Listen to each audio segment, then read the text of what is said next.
Hello बच्चों, कैसे हैं आप। आशा करती हूँ आप सभी बहुत अच्छे होंगे। बच्चों, आज आपकी हिंदी की क्लास 3rd का चैप्टर नंबर 14 शुरू करते हैं। आपके चैप्टर का नाम है बच्चों अलादीन का चिराग। ये कहानी है बच्चों, ठीक है, कहानी है। और अलादीन की कहानी तो हमें बचपन से ही इतनी ज़्यादा पसंद होती है कि हम चाहे नाटक आए, चाहे वो मूवी आए, या फिर वो कोई हमारी कहानी हो, और हमें बड़ा मज़ा आता है अलादीन के बारे में पढ़ने में। ठीक है, चलिए पाठ को शुरू करते हैं बच्चों। किसी नगर में एक गरीब बुढ़िया रहती थी। उसका एक बेटा था। बेटे का नाम था अलादीन। एक दिन एक अजनबी अलादीन के घर आया। वह बुढ़िया से बोला, आप मुझे नहीं जानती, मैं अलादीन का चाचा हूँ। आप अलादीन को मेरे साथ भेज दीजिए, मैं उसे कोई अच्छा सा काम सिखा दूंगा। यह काम करने लग जाएगा तो आपकी गरीबी दूर हो जाएगी। तो बुढ़िया ने कहा, ठीक है। वह आदमी अलादीन को एक जंगल में ले गया। वहां एक गुफा के सामने जाकर उसने कहा, बेटा देखो, इस गुफा के भीतर एक दीपक रखा है, तुम भी भीतर चले जाओ और दीपक उठा लाओ। यानी उसके अंदर एक दीपक है, जो दिया चिराग होता है वो है, उसके अंदर जाओ गुफा के और उसे उठा के ले आओ। अलादीन गुफा में उतर गया। अंदर सीढ़ियां बनी हुई थी। अलादीन सीढ़ियों से नीचे उतरा, चला गया। बहुत नीचे जाकर उसे दीपक दिखाई दिया। दीपक के पास दो बड़े अजगर लटक रहे थे, यानी अजगर सांप जो होते हैं। वे बार बार अपनी लंबी जीभ बाहर निकालते थे। वह दृश्य देखकर अलादीन डर गया। उसकी समझ में आ गया कि उसका चाचा खुद क्यों नहीं दीपक लेने आया, यानी वो खुद क्यों नहीं गुफा में उतरा, उसने मुझे क्यों भेजा है, क्योंकि यहाँ पर अजगर है। अलादीन ने साहस से काम लिया। उसने एक झपटे में दीपक उठाया और दौड़ता हुआ सीढ़ियां चढ़ने लगा। पीछे से अजगरों की फुंकारें की आवाजें आती रही, परंतु अलादीन ने पीछे मुड़कर नहीं देखा। अंत में वह गुफा के मुख तक पहुंच गया, किंतु सीढ़ी नीची थी और गुफा का मुख थोड़ा ऊंचा।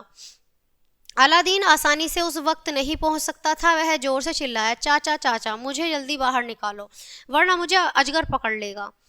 पर चाचा ने कहा, पहले मुझे दीपक दो, फिर मैं तुम्हें बाहर निकालूंगा। अलादीन ने कहा, नहीं, पहले मुझे बाहर निकालो। चाचा चिल्लाया, नहीं, पहले मुझे दीपक दो। थोड़ी देर यही झगड़ा चलता रहा। अंत में चाचा बना आदमी क्रोध में बोला, नहीं देता तो न दे, यहाँ पड़ा सड़ता रहे। यह कहकर उसने एक पत्थर गुफा के मुख पर ढक दिया और चला गया। अलादीन गुफा में बंद हो गया। अब उसकी समझ में आ गया कि वह आदमी नकली चाचा था। थोड़ी देर तक तो अलादीन, आप देख पा रहे हैं कि सीढ़ियां यहाँ तक हैं और अलादीन यहाँ पे है, ठीक है। थोड़ी देर तक तो अलादीन सोचता रहा, क्या करूँ, कैसे बाहर निकलूँ। फिर उसने साहस बटोरा और दोबारा नीचे गया। वहां से वह एक बड़ा सा पत्थर और लकड़ी उठा कर लाया। उसने सबसे ऊपर वाली सीढ़ी पर पत्थर रखा और उस पर चढ़कर गुफा के मुख तक पहुंच गया। वहां पहुंचकर उसने लकड़ी से गुफा के मुख पर रखे पत्थर को जोर से ठेला। पत्थर लुढ़क कर दूर जा गिरा। अलादीन बाहर आ गया। घर पहुंचकर अलादीन ने सारी बात माँ को बताई। बुढ़िया ने शुक्र मनाया कि उसका बेटा सही सलामत घर आ गया है। उसने कसम खाई कि अब कभी किसी अजनबी आदमी की बातों में नहीं आएगी। एक दिन घर में खाने को कुछ नहीं था। अलादीन ने सोचा कि दीपक को बेच जाऊंगा। दीपक मैला हो गया था। अलादीन ने जैसे ही उसे साफ करने के लिए रगड़ा, जोर का धमका हुआ। अलादीन भौचक्का रह गया। उसके सामने एक काफी लंबा चौड़ा आदमी खड़ा था। अलादीन ने डरते डरते पूछा, आप कौन हैं?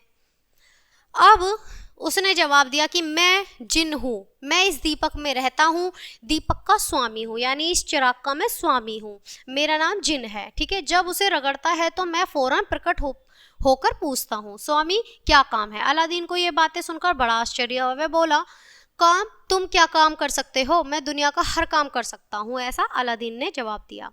तो खाना ला सकते हो? अभी लाता हूँ हुजूर। और 2 मिनट में ही अलादीन के सामने खाने के बढ़िया बढ़िया चीज़ों का ढेर लग गया। अलादीन बहुत खुश हुआ। माँ बेटों ने भरपेट खाना खा लिया। अब अलादीन की समझ में आ गया कि दीपक कितने काम की चीज़ थी और उसका नकली चाचा क्यों उसे हथियाना चाहता था।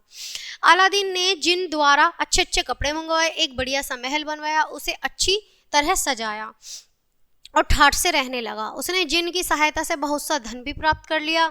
इस धन से वह व्यापार करने लगा। शीघ्र ही वह नगर का सबसे अमीर आदमी बन गया। उसने एक राजकुमारी से विवाह कर लिया और सुखपूर्वक जीवन व्यतीत करने लगा।